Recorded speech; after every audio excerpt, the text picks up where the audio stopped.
Hi guys, it's me, Mr. Miller. We're doing our Chapter 3-1, What are Mineral Notes? So what is a mineral? Well, a mineral is a naturally occurring solid that is inorganic. And we say when something is inorganic, we mean it's not living. Okay? So it has to be from something not living, and it has to have a crystal structure and a definite chemical composition. So an example would be like this quartz we have down here. This fits the definition of what a mineral is. Now there are 5 characteristics or things that make a mineral a mineral. The first thing, it has to be naturally occurring. Can't be man-made. Number 2, it forms by inorganic or non-living processes. 3, it has to be a solid. 4, it has to have a definite crystal composition. Alright, so it's made up of crystals. And then 5, it has a crystal structure.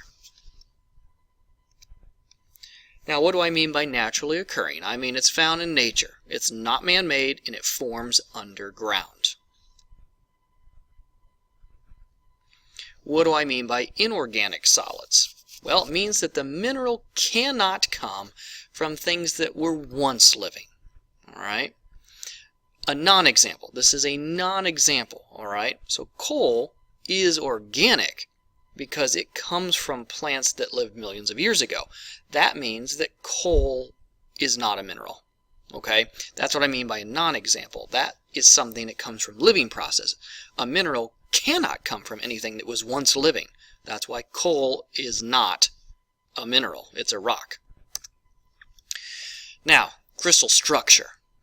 It has a repeating pattern that forms a solid called crystals. So the easiest way to think of a crystal structure means it looks like it's rock candy. And this is what we mean by crystal structure. It looks like crystals or like rock candy. So, how do these minerals form? Well, they can form in 3 ways. First, from organic or living processes. 2, from solutions, meaning a mixture of 2 or more different liquids. That's what we mean by a solution. Or it can come from what you're probably familiar with, magma or lava. So let's talk about the organic or the living processes. Some minerals can also form from organic or living processes. There are some. Now, example, here is a great example of that. That would be clams and corals that you see out in the ocean.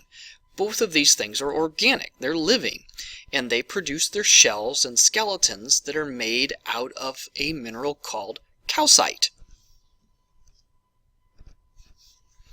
Solutions.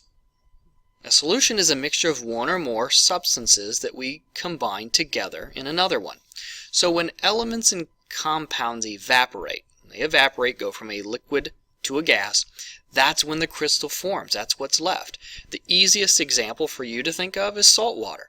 When salt water evaporates, what is left behind? Once the water's gone, salt crystals are left behind. That's what we mean by solutions. That's another way that minerals can form, is through evaporation. Finally, the one you're probably familiar with is magma and lava. Many minerals form from magma and lava. When they cool, they form crystals then. Now, how big those crystals are depends on how fast it cools, how much gas was in the magma, and its actual chemical composition. So, if the magma or the lava cools really fast, you will have no crystals form whatsoever. If it cools medium, then yeah, you're going to have some very tiny crystals that form. And if it slows really, really cool, or if it slows really, really fast, it cools very slowly. Let me get that right. It cools very slowly. Then you're going to have large crystals that form. And that's one way to tell. So when you look at a mineral and you see super huge crystals, you know that it cooled really, really slowly. Now, in case you forgot from earth science back in elementary, the difference between magma and lava, magma is found inside the earth. So when magma cools inside the earth, we get things like quartz, feldspar, and the mineral mica too. Now, lava means it's on the surface of the earth. So if it cools on the surface of the earth, an example of a mineral would be olivine. Okay?